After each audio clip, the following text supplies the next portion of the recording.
Oh hey there, what's up mother farmers? Welcome back, I'm the Muddy Mustache, and today you're probably wondering why we're here. Is it to flex my giant plant muscles? Yes. No, no, it's not that. I actually want to show you how I got here. And actually, speaking of how I got here, it started raining really hard outside and the wind started blowing, and one of my reapers fell off the table and snapped off and topped itself. So I decided to move the operation indoors for right now and continue on with my little spiel here. And we'll also be doing a potting up of one of these plants, just as an example of what I do, and explaining why pots are superior. And if you have a reason why to tell me you can prove me wrong, then I'd like to hear it in the comments below. But from what I've seen and what I've been doing for the past several years, pots are supreme. And I had a video on this not too long ago. It was in my top 5 super hot peppers, and where I did a video with Ashley from Gardening in Canada. It was a collaboration, and I explained to some Canadian viewers why pots could be advantageous to them when they're gardening in such a short season. And today I'm here to prove that theory by showing you what happens when you grow in pots. In this case we're talking about cups, but a cup is a pot, right? It's just shaped like a cup, but it's the same purpose. It has a hole in the bottom that I put there, and this is gigantic, right? Look at the size of this plant. It is absolutely gigantic. And it's not because it's not getting enough light or anything like that. This isn't stretching. This is just absolute signaling from the roots. The roots are just bound. They're like, dude, we got to do something here. So what does the plant do in response? If it can't grow roots, it grows up. It gets very tall. It starts to get wide. I don't top my plants. You can do that. But as you can see, this plant's a perfect example. It's already starting to fan out. It's already starting to bush out up top, so that's natural. This will start to expand as it grows. You can top, but in my opinion it actually sets the plant back. When you actually top it, it stunts it for a short period of time, and it takes it a little while longer to grow. So that's why I always recommend just letting them grow. And this is a monster, and I can't wait to pot it up today. I'll show you how I do that. And before we get into that, let's just do a real quick plant cam. Look at all those flowers. Look at them all. Can you see them all?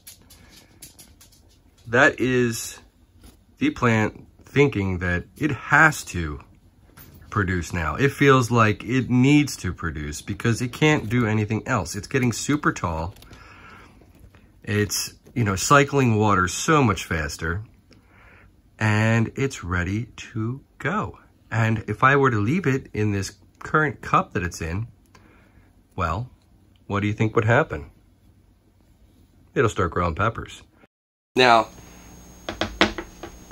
we're not aiming for that. We want giant plants. Here at Mustache Farms, we like to grow our plants 5, 6, 7 feet tall, let them bush out, and then harvest as many peppers as we can possibly do. If you're looking for just a little bit of peppers, if you're not concerned about huge bounties of peppers, then this is okay. But in my situation, I need huge bounties of peppers. Now, I planted these seeds, and I think I have footage of that, but it was back in February, the last week, so it's only been a couple of months, and they're this large, just from keeping them in a pot. Amazing, right? So if you're in Canada, you did exactly what I did, and you have a nice T5 light set up, which is very important. I love T5s. You can use LEDs, but I find better growth from 6500K bulbs in a T5 light. Just amazing growth upward. Crazy growth upward. And just good potting mix. And I'll tell you right off the bat, nothing special. I used Miracle Grow Organics black bag. Stuff's amazing. I always have amazing results. I do switch off to my own concoction. During the summertime, I switch off to my own mix, and I do some amendments. I add blood meal, bone meal, peat, all that stuff gets mixed in. I have my own ratio. I add perlite, vermiculite. But for the start, I love using Miracle-Gro Organics, and like I said, you cannot beat the results. And I have multiple plants here, so let's just hope I'm still in focus. So guys, that's the point. Pots are superior. Now the next thing I want to talk about really fast is stepping up. You don't want to go from this cup right here to a gigantic pot, because it's going to spend a lot of time trying to bottom out a very large pot. So stepping up kind of increases the speed in which you get to that final pot size. So I recommend, if you're in a cup, going up to maybe, and this is American measurements, this is how we measure pots in America, but we measure them by inches in diameter. So maybe I would move this up to a 4-inch pot from here, or a 6-inch pot, somewhere around there. And then once it bottoms out and I'm watering, the water's going straight through.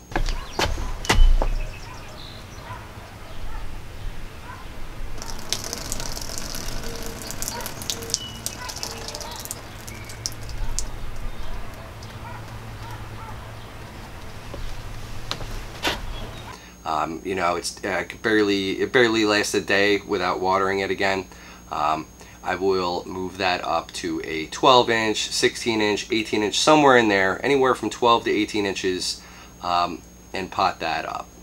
Okay, and I think that's the best way to do it, because you'll bottom out here, you'll bottom out in the next step up, and then you will bottom out again on your final pot. There's going to be the downtime. It always happens.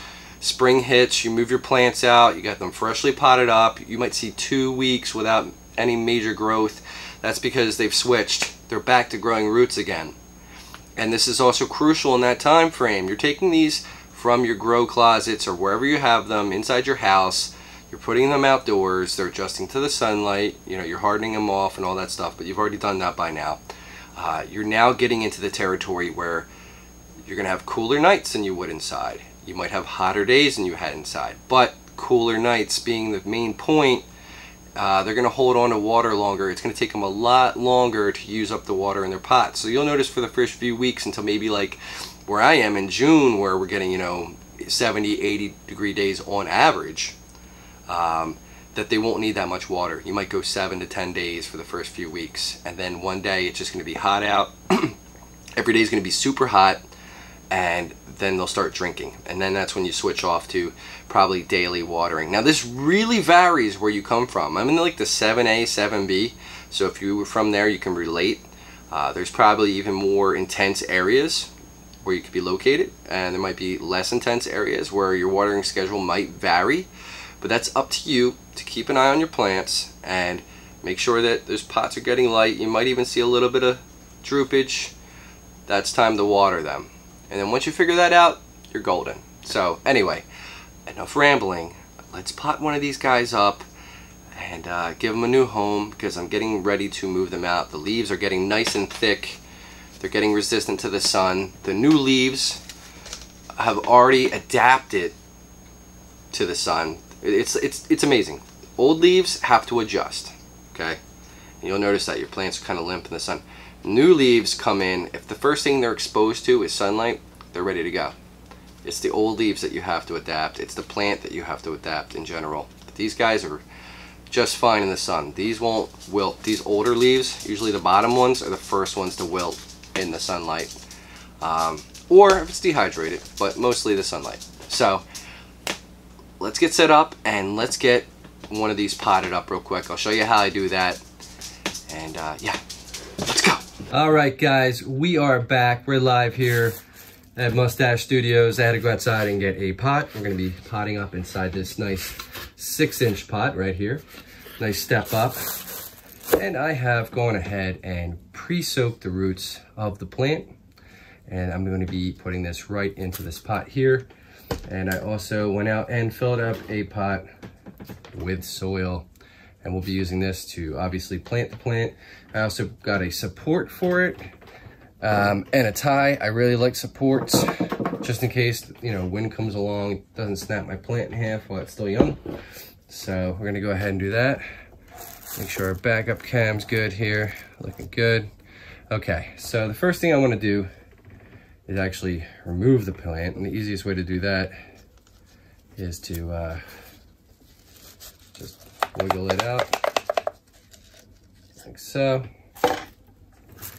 And the roots are looking healthy. They're a little dark, but it's been in this cup for a while, so it's time to give it some soil, give it some room to breathe. They're all up against the wall. And quick tip, people will tell you not to disturb the roots, whatever. I actually like to, I'll show you what I like to do. I like to either rake them, which I like to do. I like to loosen them up and get them going. See, look at all that room right there to grow. I'm gonna loosen them up, loosen the side roots up right there. Get them stimulated, so when they find this new soil, they'll just go looking through it, you know what I mean? So you can rake them, you can shake them, you can put them in the oven and bake them. Wouldn't recommend doing that, but we're gonna just do that. Okay, gardening is common sense, guys. When you start to overthink things, that's when you run into problems. So we're gonna head, good watering schedule is key. Always keep that in mind. Also try not to get dirt on your table. This is why I normally do this stuff outside, guys. Right, so what I want to do is get a baseline of where this is going to rest. And keep in mind the soil will sink once you water it. This is really dry.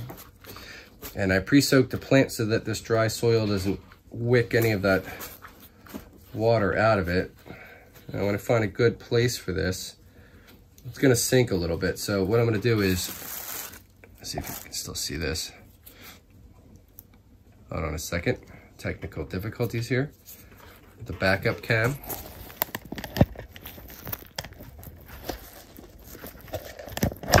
Okay, we're back. Sorry about that.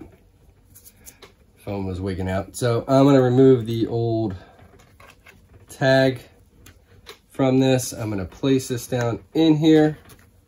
Hopefully I'm not blocking the view with these gigantic leaves. And I'm basically just going to go ahead and shovel in some soil here. Remember, soak your plants first. I feel like my hand's in the way there. Soak your plants first. And add your soil. And then water them down. And then anticipate some sinking. And then if it sinks around your plant, and you can see the original shape of the cup and the soil poking through, you can go ahead and add more soil to that. We're gonna stick this stick in here right alongside the roots on an angle. Make sure it's in at the bottom there. And the roots will grow around it. The soil and the roots will hold the stick in place, and it will give it better support. And then when the plant is transplanted, I can choose to leave the original stick in there, or I can add an additional stick for support as it gets taller. And I am making a mess here, guys. I'm gonna have to do some sweeping after this. Just add that in there. All right. After you have all your soil in place, the next thing you're gonna do is, of course, give it a good watering. See where the soil sinks to, like I said, and then add a little more if you need to. Don't pack it down too tight. You want the new roots to explore. Not new roots. You want the roots to explore the new soil. And that should stop the whole flowering process that I'm running into right now. Once they start, growing roots again and finding nutrients and feeling secure, it should stop flowering. Now, if it doesn't stop flowering, you can feel free to just pick off the flowers. If you don't want to, prematurely grow peppers, because if you do prematurely grow peppers, it'll keep growing peppers. So you want to stop that. So you can pinch the flowers. You could do anything you want just to stop and pick them off, pinch them, whatever. It won't hurt the plant. And then let it do its thing. Let it do its thing. It'll go back to growing up and out. So, all right, let me water this and we'll be right back. Well, I hope you guys can see the whole thing, but there's our pot. We've planted it. It's looking good. Everything is looking good.